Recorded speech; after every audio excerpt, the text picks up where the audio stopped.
From the Drake Union at The Ohio State University, Buckeye TV presents The National Hour with your hosts, Darius Thigpen and Jeffrey Hammersley.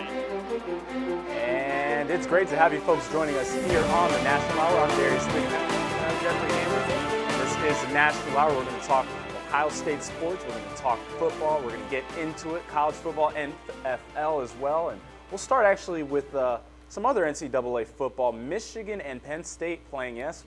Start talking with Michigan football, but played a great game, 4 overtimes. Michigan lost to Penn State 43-40. Jeff, this is a game where number 18 goes down in a huge game, 4 overtimes. Absolutely. I mean, Penn State, that was their whiteout game of the season, so the fans were in that game. But I think the bigger problem was Michigan had so many opportunities to close out this game, and they had a game-ending field goal that they missed, and a couple of chances in the first few overtimes to win, but they just couldn't seal the deal on the road in Happy Valley.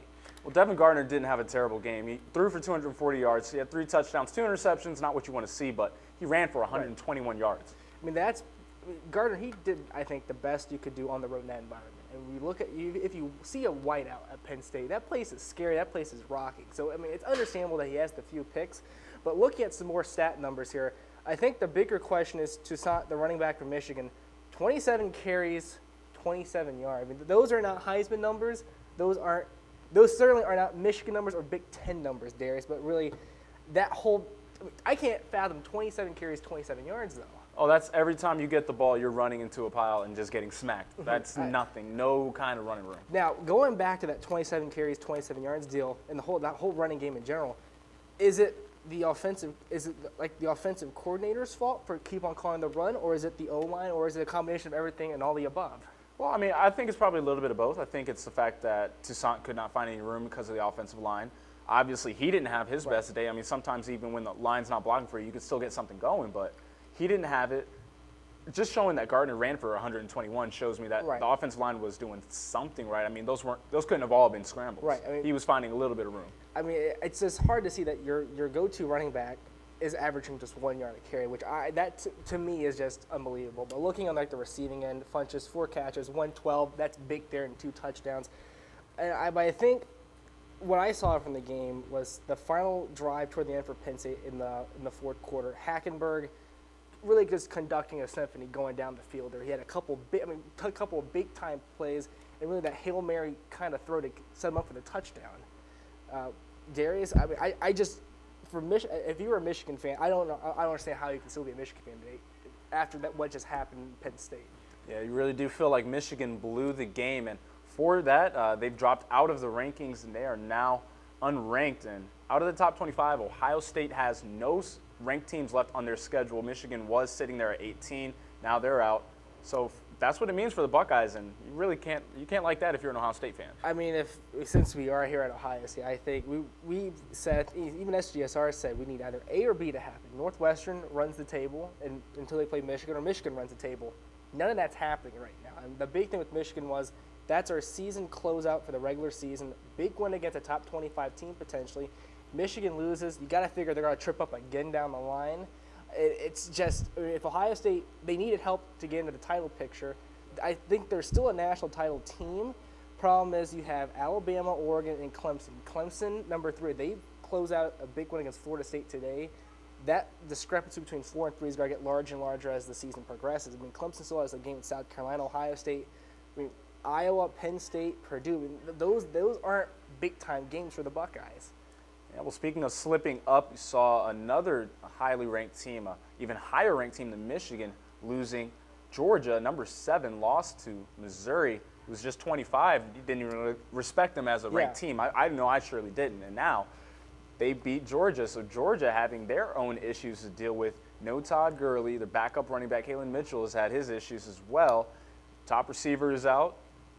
What does Georgia have right now? Now a 2-loss team. I mean, we walked in last week thinking, that's Georgia, Missouri. Georgia's going to win. And the problem is, look at Aaron Murray's numbers, 290, 3 touchdowns, 2 picks. I mean, those are okay numbers. The 2 picks costly.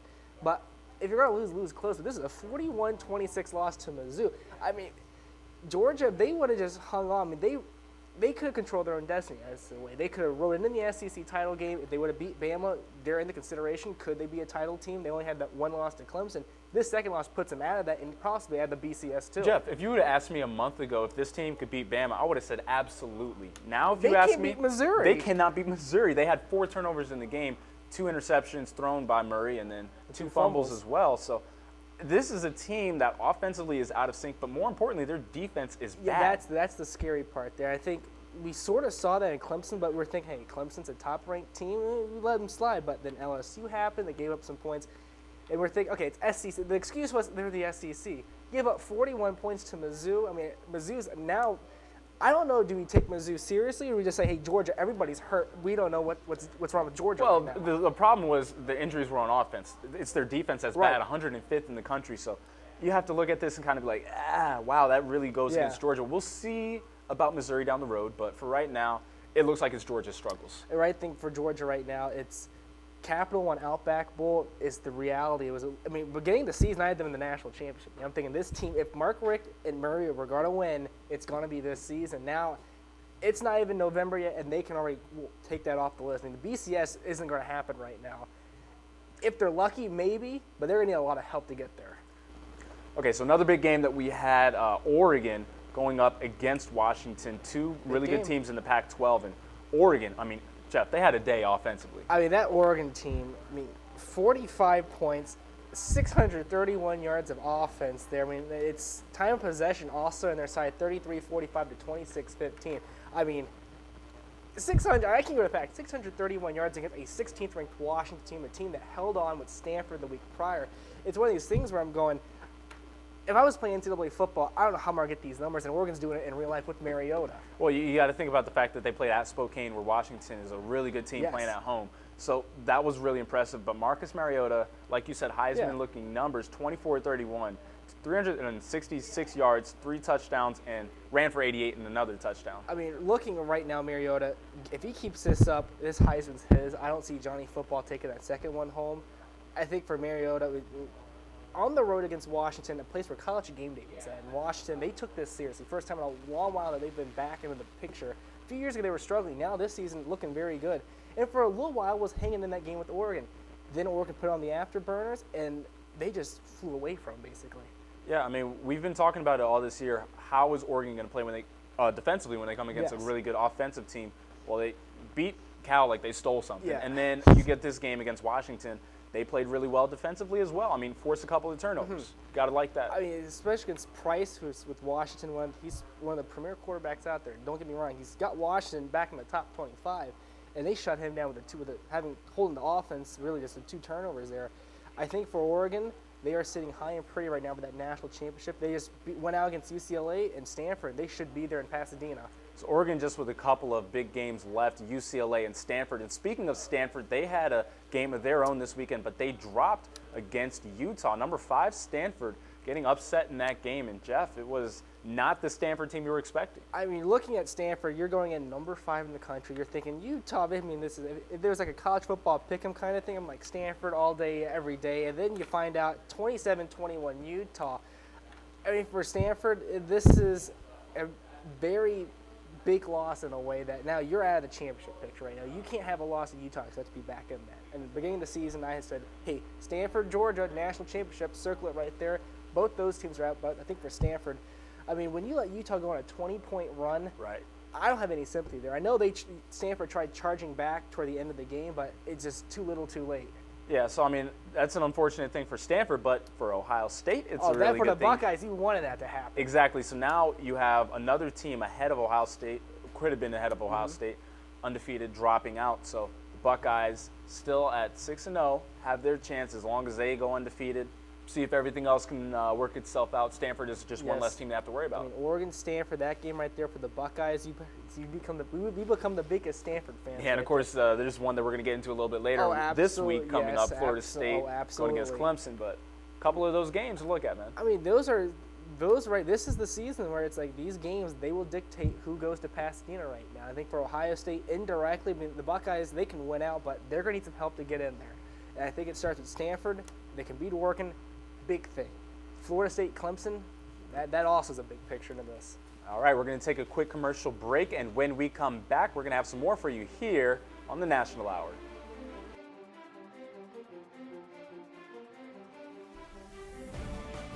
And welcome back to the National Hour. I'm Jeffrey Hammersley. I'm Darius Thigpen. We talked about the last week in college football. Now we're going to go to this week in Darius. Ohio State faces off against Iowa. Homecoming, but the big thing is Ohio State in their running back situation. Hyde, Jordan Hall, and company behind them there. This Ohio State team, they have some running weapons. I mean, but the real question is what's going to happen with these running backs all being in at the same time. Obviously, Jordan Hall didn't play the last game against Northwestern.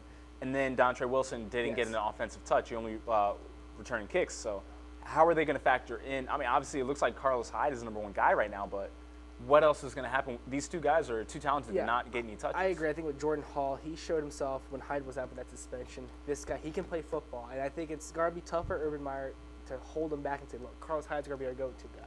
I think it comes down to a situational deal where if it's an upfront battle, bring Hyde in. But if you got to look for the speed, get cut to the corners, Hall and really Wilson there. But I think that was the running game. I think the bigger problem, there's really only one thing. It's the defense and that whole secondary thing. We saw Wisconsin, Northwestern. I mean, I'm hot about this. And your thoughts on this whole thing? They've had a couple weeks to prepare for this game against Iowa. Well, yeah. I mean, the running back situation is not a problem at all. It's having too much talent. But, yes. I mean, the defense, like, they have so much talent to be not playing as well as what you would think. I mean, absolutely. They've been underperforming this year.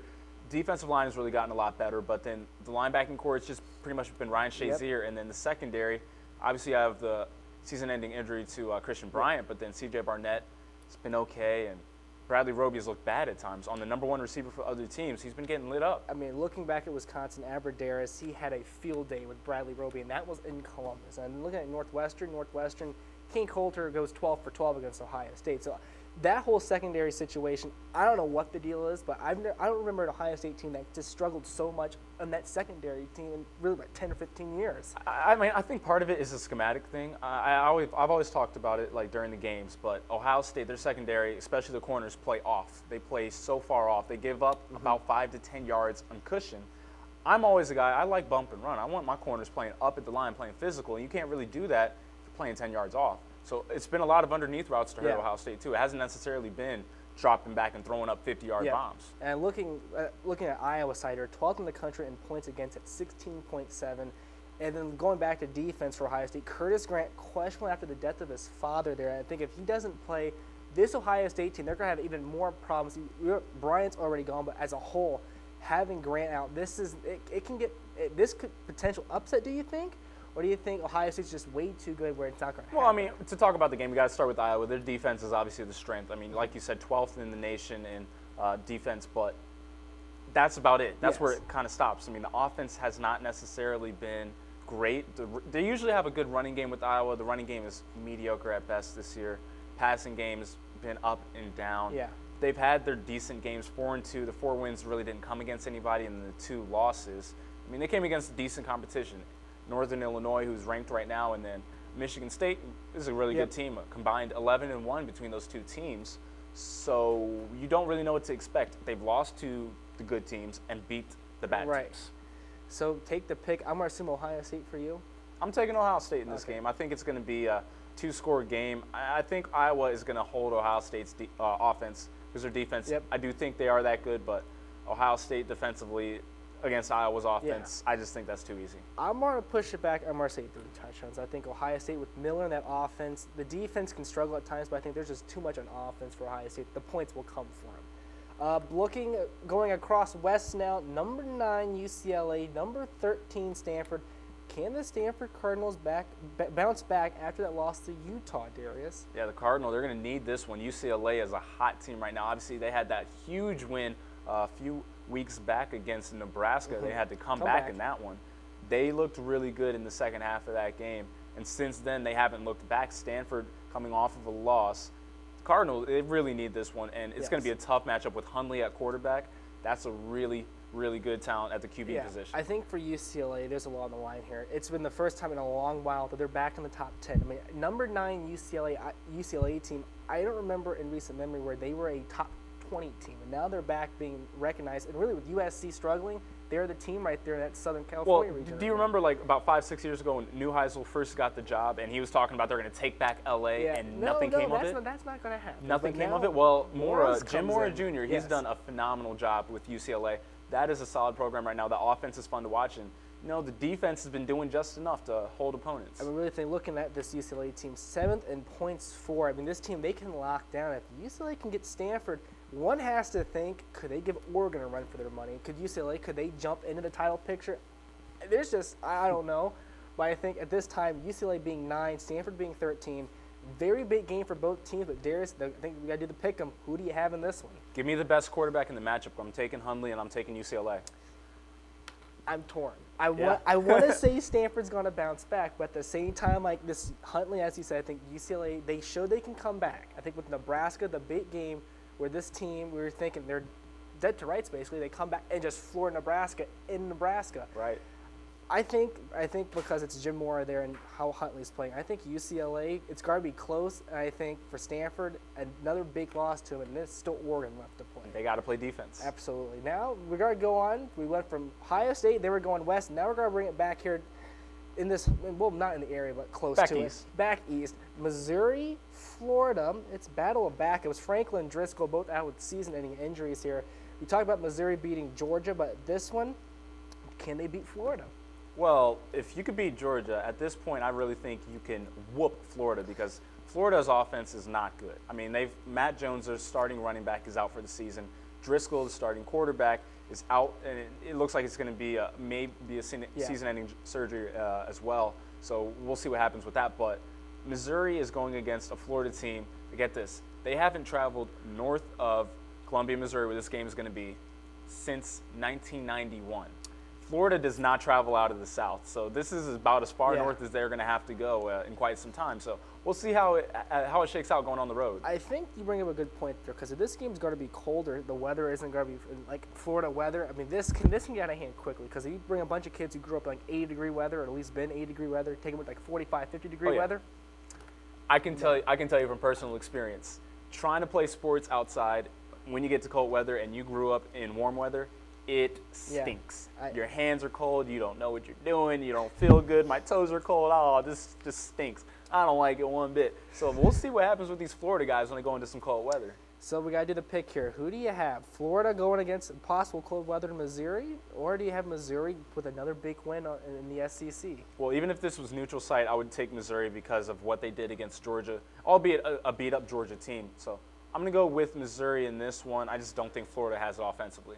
I'm going to flip the other hand. I'm going to say Florida. I think this Florida team, they need to wake up. I think Driscoll's out. Wake up and just get some big-time wins there. And I think this is where you start. Big road win against Missouri. And they be bowl eligible, but I think they got to go into damage control at this point. Now this brings us to the final game that we're going to look at. Number 5, Florida State. Number 3, Clemson. Winston's first primetime game. Can the Clemson Tigers shut him down? Famous Jameis Winston. We'll see what he's got for Florida State going up against Clemson. Remember, this game is going to be in Death Valley at Clemson, so we'll see how he responds to going on the road. But I do think this is going to be a fun one to watch. You got two of the best quarterbacks in the country, Jameis Winston and Taj Boyd, going at it. A couple of Heisman guys right now. I mean, it's tough to pick this game. I think Florida State's defense is better than Clemson's defense, but I'm not sure. I mean, Clemson did a pretty good job defensively against Georgia, better than what you would have thought, at the beginning of the year. So this one is really up for grabs. This is another big game. I think it's Boyd, Winston. It's going to be a showdown. We're going to see some touchdowns scored, and we have to figure whoever takes this game will probably jump Ohio. I mean, if Florida State wins, I think they can jump Ohio State there, depending on how well they win. But I think whoever wins this, the ACC is theirs, and at least at worst, the Orange Bowl is theirs. But I think the thing is, what is better for Ohio State, a Clemson win or a Florida State win? Well, I mean, both of these teams are only going to play once this year. They're both in the Coastal Division of the ACC, so they're not going to have to worry about having two games against each other. But, I mean, just thinking off the top of my head, I would say it'd be better if Clemson lost because that way Clemson has already beaten a Georgia team. They would have two huge wins, Georgia and Florida State, two teams in the top 5, as opposed to Florida State would just have Clemson, and on top of that, Ohio State's not going to have any top 5 teams. I'm going to say this is equally going to hurt Ohio State. I don't think there is one good side either way. I think if Florida State wins, they're going to jump Ohio State. If Clemson wins, they just improve a little bit more on Ohio State there. But That's the thing there. But with the bigger question, who do you got winning this one? I'm going with Florida State. I think their Florida State? defense is a little bit better, and I like Winston. He really has it, man. Yeah. He has it. Famous James. I know Famous James has it, but I just got to go Clemson. I think Dabo Swinney Company, this is their game. This is their season. Well, that's going to wrap it up here for college football for the National Hour. We'll come back with some more, and we'll see you in just a few minutes.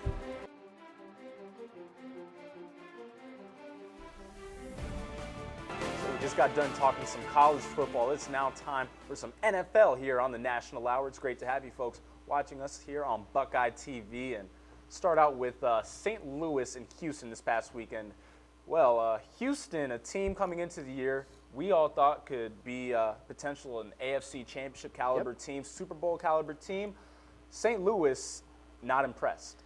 38-13, they beat Houston. I think the big thing there is St. Louis is getting 38 points in this contest. I don't remember St. Louis putting points up, but against this Houston team, we were thinking potential deep playoff run team, giving up this kind of numbers.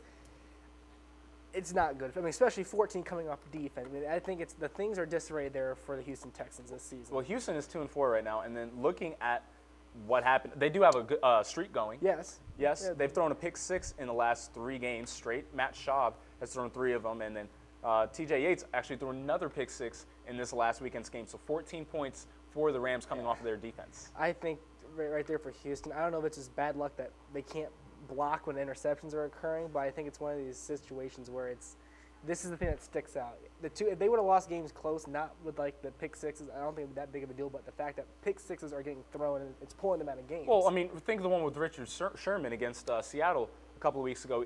Just Schaub throwing it up for grabs, and then interception, pick six, ran back. I think there for fans that gets very frustrating in a way that you watch your team and they're just lobbing passes up there. It's like you think we can throw better passes than that to someone put the jersey on and play. But I think for Houston, you just can't do this, especially against St. Louis. Yeah, Bradford played okay. He threw 3 touchdowns, but only 117 yards. He was really accurate, 12 of 16. And then the turnovers 4-0 in St. Louis's favor. So obviously that's what we were just talking about, the turnovers. But what really got people talking was the response when Matt Schaub went out the game. When Matt Schaub went down with injury, there was cheering in the Houston crowd.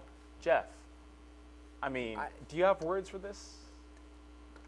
I don't know how to explain this, but it's just not good. I mean, someone's getting hurt there, and you're cheering for them. It's like, I mean, I get your season's in disarray. You're 2-4. You were supposed to walk in as a playoff team, but it's really, why? I mean, would you cheer if your kid got ran over in a football game? Would you be up cheering? I don't think so. I think it's one of these situations where I think people are they're so just pulled out of it mentally, where it's like, just start cheering at guys going down.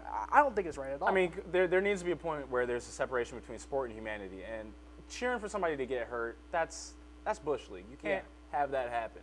Obviously, you're frustrated with the way Schaub is playing, and I totally understand Houston fans kind of being happy that Schaub is getting taken out the game, but you don't cheer when somebody gets hurt. Right. I mean, no, that's just one of those things where you don't do that at sporting events. You just don't do it. I mean, and they cheered. Yates comes in, he throws a pick. Now what are you going to do? And I think it's one of those situations where it's just It's a bad situation with Houston. It's a very bad situation. And actually, in this upcoming game, they're going to be starting Case Keenum, so University of Houston quarterback, so the hometown guy, and they're going to be going up against a Kansas City Chiefs defense that just ran all over Oakland this past week. So good luck in your first start, Mr. Keenum.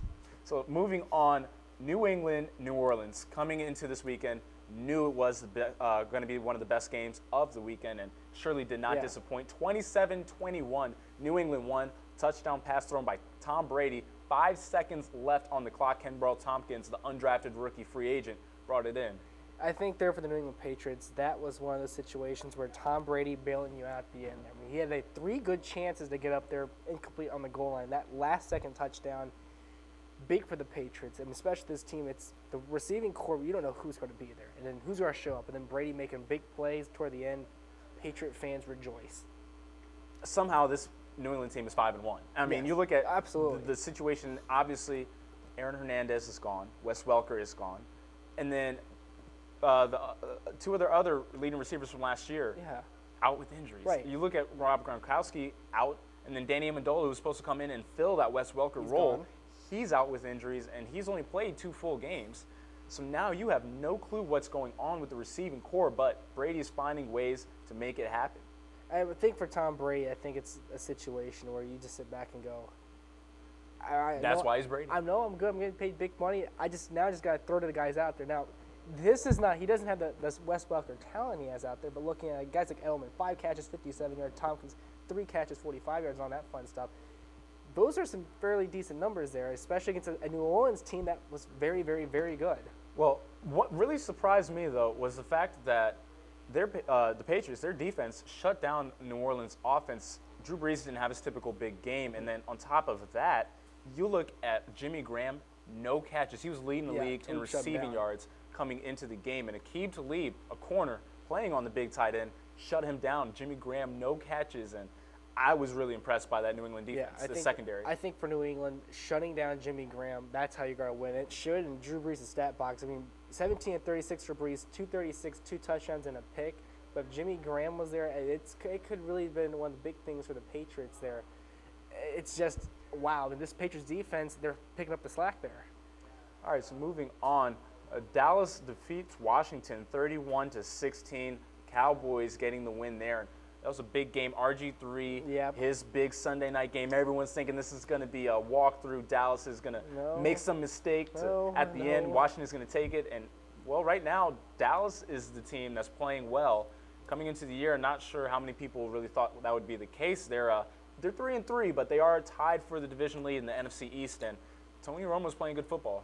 Tony Romo is playing some exceptional football. We saw back in the Broncos game, he had some extremely high, very good numbers there. He comes back here against the Washington Redskins, does fairly well, but I think the bigger thing is RG3, 19 of 39, 246, interception, 9 carries, 77 yards. The carrying, he's good, but at the same time, this is what got him hurt against Seattle. But I think for the Redskins fans, this season's not what they bargained for with RG3. They don't want him running the ball more. 77 yards is nice, but 9 carries? I mean, you want RG3 to be a pocket quarterback. And if he needs to, he can run every now and then, kind of like how Aaron Rodgers does in Green Bay. You don't want him carrying the ball 9, 10, 15 times. So, I mean, for Washington right now, what are they going to have to do to get out of this funk that they're in?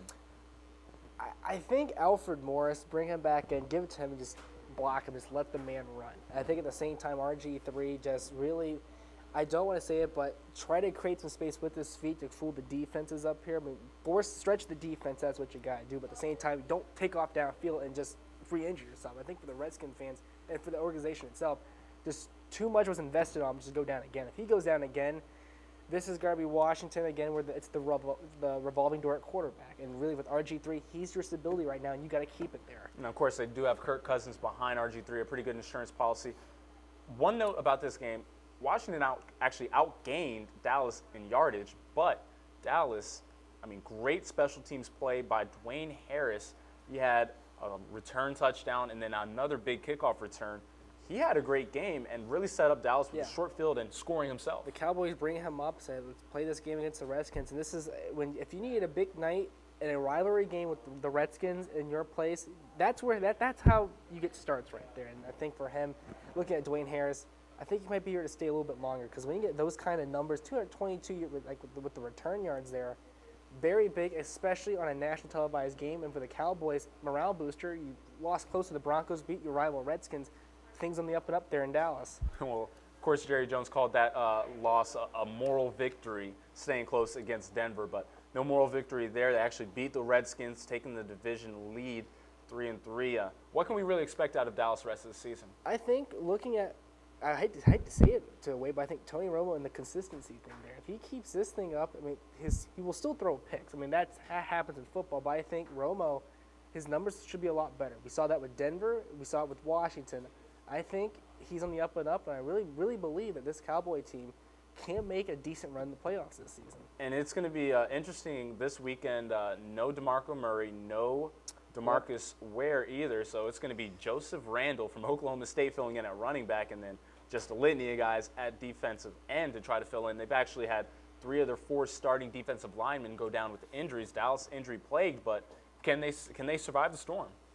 I think it's the Eagles and that high up-tempo offense. I think this week it's got to be a close game, but I really think for the Dallas Cowboys, they got to score. I think if they can just hold their head above water and just get some touchdowns, get some field goals, I think they should be fine. All right, that's going to do it for this part of the NFL segment here on the National Hour. We're going to take a quick break. When we come back, we're going to talk a little about the week upcoming and having some picks for you here on the National Hour.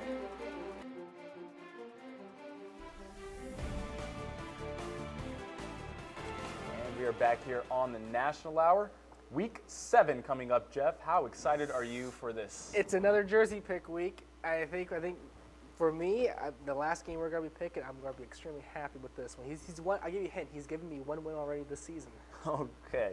So the jersey pick coming up soon, but we're going to start with some injuries and some fines for this week. Patriots are going to be without linebacker Jerod Mayo for the rest of the year. He had surgery on a torn pectoral muscle, and the injury was in last week's game against the Saints.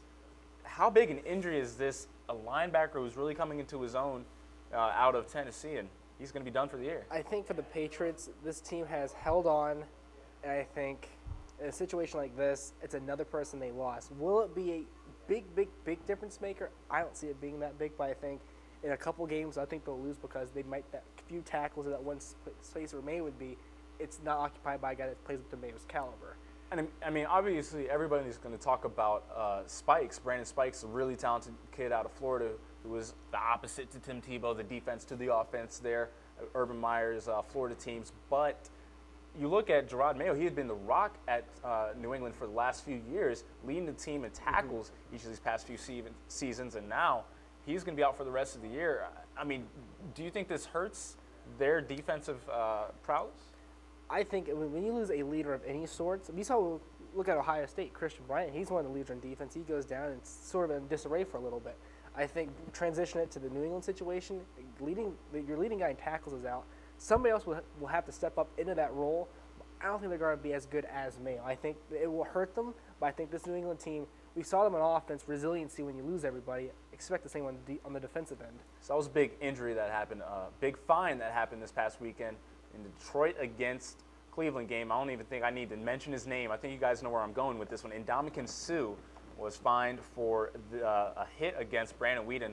Got a sack, helmet-to-helmet action. Yeah. Jeff, I mean, another week, another fine for Ndamukong Suh. This is a recurring thing. I think if I'm Ndamukong Suh, I just give Goodell a blank check. Just whatever you feel like fining me this week, just take it off my salary or whatever. Because it's like every 3 weeks he goes one game, fine. Then it's like a couple games where it's borderline. Then there's one game where it's like, okay, another fine. And the NFL, they delivered the message with a big fine the last time against Minnesota, which he had to hit on.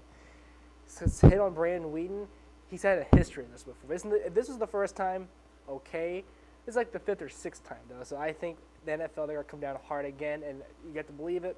Probably the next few weeks, he'll be back in the news for the same kind of thing. Is Ndamukong Suh a dirty player? I would say yes. I think he treads the line of a very aggressive player, but if he's one of the leaders for Detroit, but I think you can go without the kicking or go without like the low tackle. I think in a way, I think he is dirty.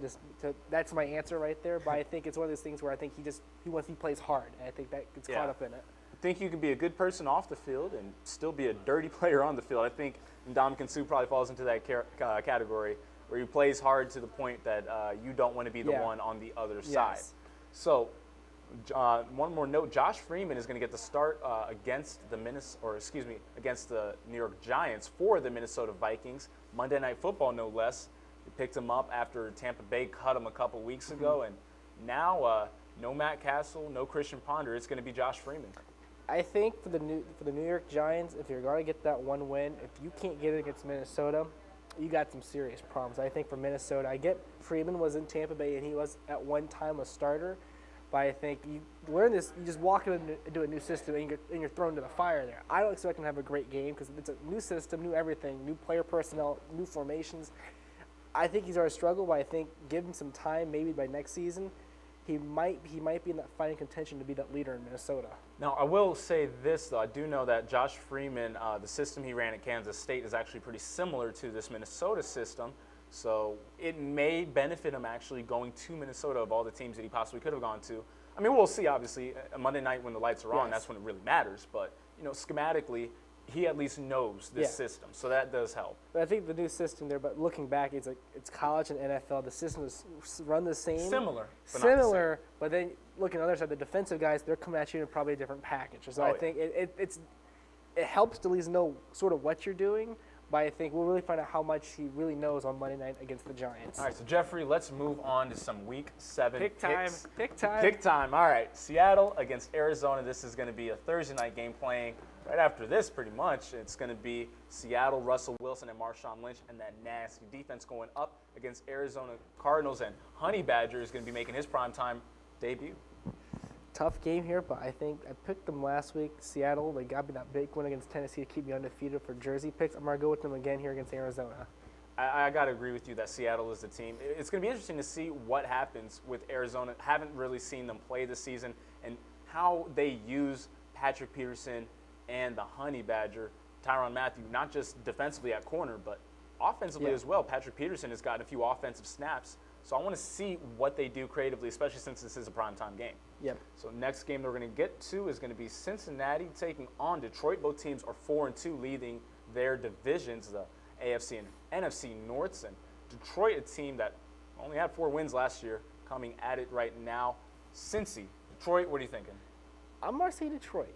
I think Detroit, they beat a Cleveland team. They're 4-2, I think, with Stafford and Megatron. I think this whole Detroit team, they're coming along quite nicely. Remember, it wasn't too long ago that this Detroit team, it was like, wow, will they win a game this season? I think this is a new Detroit team, I think. And with the way the AFC North is, they're not great. I think they can get the big win against Cincinnati this weekend. I think of it this way. Cincinnati, they have a couple upstart guys, like Giovanni Bernard. He could be the next big thing. my fantasy boy. AJ Green, he could be the next Megatron. But you look at Detroit on the other side, they've got the originals. Yes. They've got Reggie Bush. Yes. They've got Megatron. I agree with you. I think Detroit is in this game. I mean, if Cincinnati can play some great defense, they end up winning. Yes. But obviously, I think Detroit's just a little bit better offensively. I think for Detroit, Cincinnati, they're getting there, but I don't think they can beat Detroit this week. And I think it goes back to the AFC North situation. I mean, they beat Pittsburgh. I mean, they got through Cleveland, but it's like I'm not sold on Cincinnati yet this season. So as good as those teams are looking leading their divisions, we've got a couple of teams tied atop their division and not exactly doing it in a pretty way. 3-3 is the way it's going for the NFC East. Dallas and Philadelphia playing for first place in the NFC East this weekend. It's going to be at 1 o'clock in Philly. What are you thinking about this one?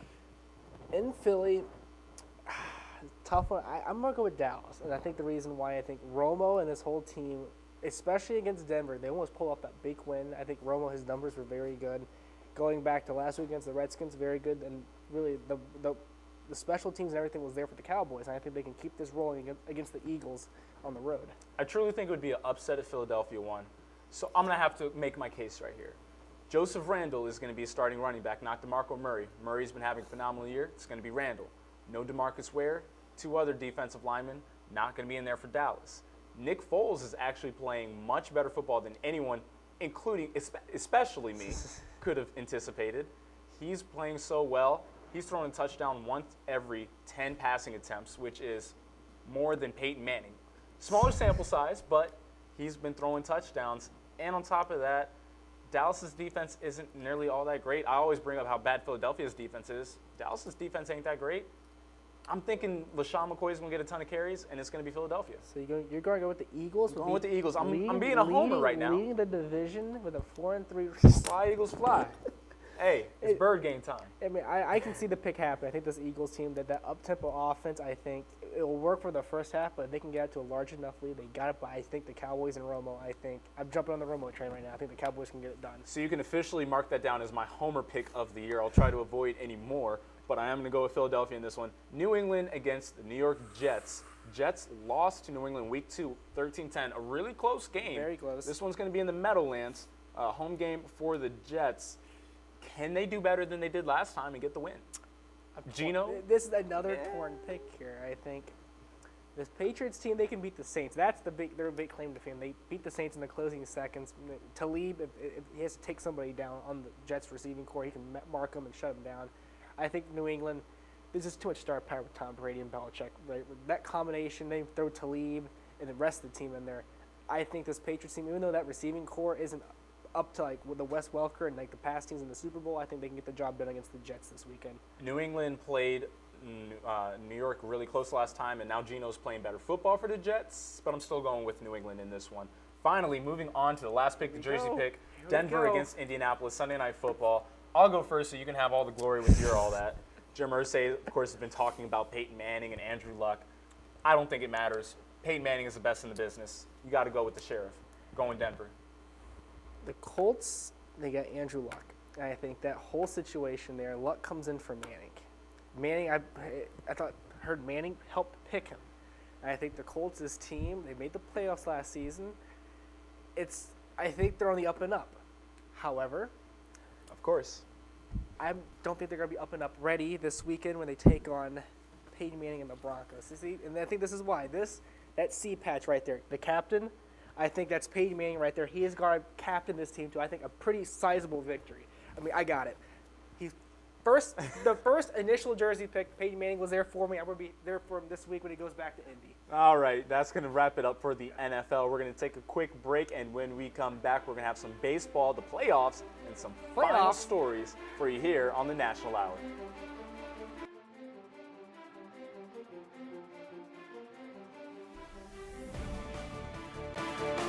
And welcome back here to the National Hour. We wrapped up some college football, NFL. Now it's baseball and final stories. I'm Jeffrey Hammersley. Alongside me, Darius Thigpen. Darius, playoff is in full swing. Detroit, Boston. This series is getting hot right now. Detroit, Boston, and this last game was probably the most exciting if you were a Detroit fan. And finally, I mean, really, this series had no offense whatsoever. Finally, you get something for Detroit at least. They got their bats going 7-3 final in. It was Jim Leyland deciding to mix up the lineup. They moved Austin Jackson out of the leadoff spot in the 8th, and then Torrey Hunter was leading off for the first time since his Minnesota days. And then you've got Miguel Cabrera hitting second, Prince Fielder hitting third. It worked out. I think there for Detroit, that little change right there helped them out. And really, that big 7-3 victory, huge. But going back, you got to do something after losing that game in Boston where Poppy hit the grand slam that tied it and would eventually the Salkasmaki a game winner. I think for Detroit, big win, even though it was at home. Series is now tied at 2. It's now a best-of-3 series right now. But I think the bigger question is, Darius, who do you have going to the World Series? Well, at least to win this series, before we get to the World Series, we'll start with this series. Okay. I'll start by saying I think Detroit has it. Because Boston has not been playing all that well, even though they have 2 wins. Their offense has been bad. I mean, you look at the starters, none of the starters offensively have hit above 200. It's been a struggle for them, and I think Detroit's just going to keep pitching. I want to say Detroit a lot, but I think going back to the whole Boston bombing in the marathon, I think this Boston team, they will rally. We've seen them. They've been down 3-0 against the Yankees before a while back, won that series. It goes back to the Boston strong mentality with Big Poppy there. All it takes is one really talk in the locker room, and that's all it takes for this team to take off and win some games. And I think right around now is when it's going to happen. I think Boston in 7. All right. So Boston in 7. I'm going to go, I'll say 6. 6 for Detroit. I think they take these next 2. All right, then. Okay, that was ALCS, NLCS, Dodgers, Cards. Big game there. I think looking at it, Dodgers hung on for a little bit longer, but do the Cardinals wrap it up? I think the Cardinals wrap it up, but I think it's going to be 7. I think that the Dodgers are going to take this next game. They have their aces coming, but, I mean, Greinke did great in Game 5. Game 6 is going to be Kershaw. I cannot pick against that guy. But then Ryu, who got lit up by the Cardinals, Game 7, I think that's where St. Louis gets them. But I think this next game is for L.A.